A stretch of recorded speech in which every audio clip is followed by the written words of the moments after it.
Assalamualaikum warahmatullahi wabarakatuh. Perkenalkan, nama saya Olivia Fernanda Alkomari.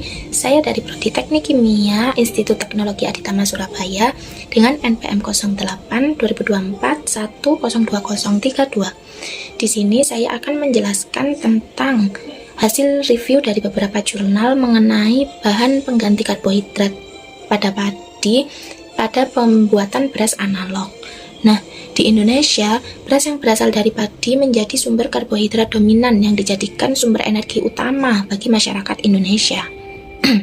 Nah, tingginya ketergantungan ini terhadap satu bahan pangan saja, itu menimbulkan kerentanan terhadap gangguan pasokan, seperti gagal panen, perubahan iklim, dan juga biasanya tentang harga.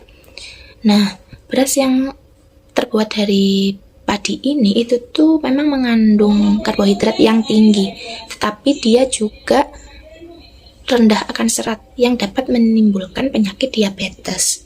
Saat ini diperlukan diversifikasi sumber karbohidrat untuk ketahanan pangan dan mencegah resiko krisis pangan bagi masyarakat Indonesia.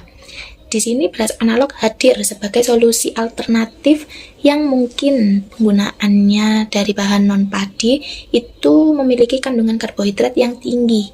Beberapa bahan-bahan yang biasanya digunakan itu seperti sagu, jagung, kemudian gandum, singkong, ubi, dan lain-lain. Bahan-bahan ini itu juga mengandung kaya akan karbohidrat, serat, kemudian memiliki indeks glikemik rendah.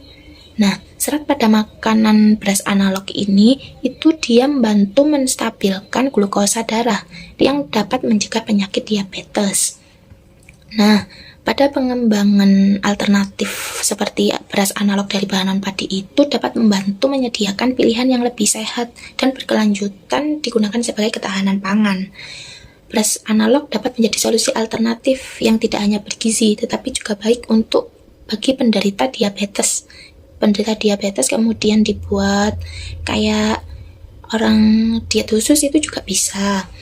Kemudian hasil yang dari jurnal yang kita review itu beras analog mendapatkan hasil karbohidrat yang tinggi, ada juga yang terendah. Nah, yang tertinggi itu yang terbuat dari bahan singkong dengan campuran antara tepung singkong, tepung pisang, daun katuk, dan lecitin kedelai yang dia mengandung karbohidrat sebesar 87%. Sebaliknya, bahan beras analog yang terbuat dari jagung itu mendapatkan karbohidrat yang rendah. Dia itu campuran dari tepung jagung dan juga tepung kedelai. Dia mendapatkan kandungan karbohidrat cuman sebesar 50,90%. Nah, dari beberapa jurnal yang kita review itu mereka itu kebanyakan menggunakan metode yang pertama yaitu metode ekstruksi, yaitu mengubah campuran tepung menjadi butiran menyerupai beras dengan menggunakan alat yang disebut extruder. Nah, melalui proses tekanan dan juga suhu yang tinggi, itu proses metode ekstruksi. Kemudian ada juga metode granulasi, yaitu pembentukan beras analog dari adonan tepung dengan cara diayak ataupun dicetak menjadi butiran seperti beras pada biasanya, kemudian dikeringkan. Kemudian ada penepungan. Proses penepungan ini itu mengubah bahan mentah seperti yang awalnya singkong, jagung, itu menjadi tepung yang halus. Biasanya ini itu digunakan pada tahap awal karena tepung itu pembuatan dari bahan dasar pembuatan beras analog. Jadinya biasanya penepungan ini itu ada di tahap awal.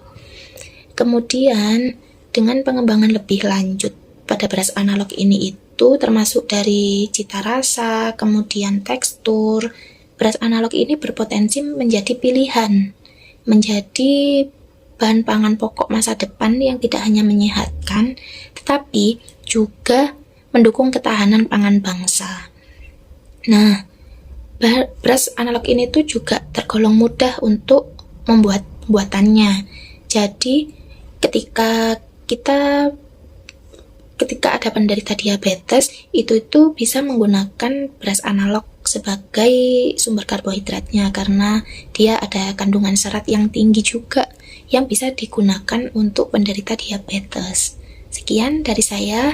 Assalamualaikum warahmatullahi wabarakatuh. Bye.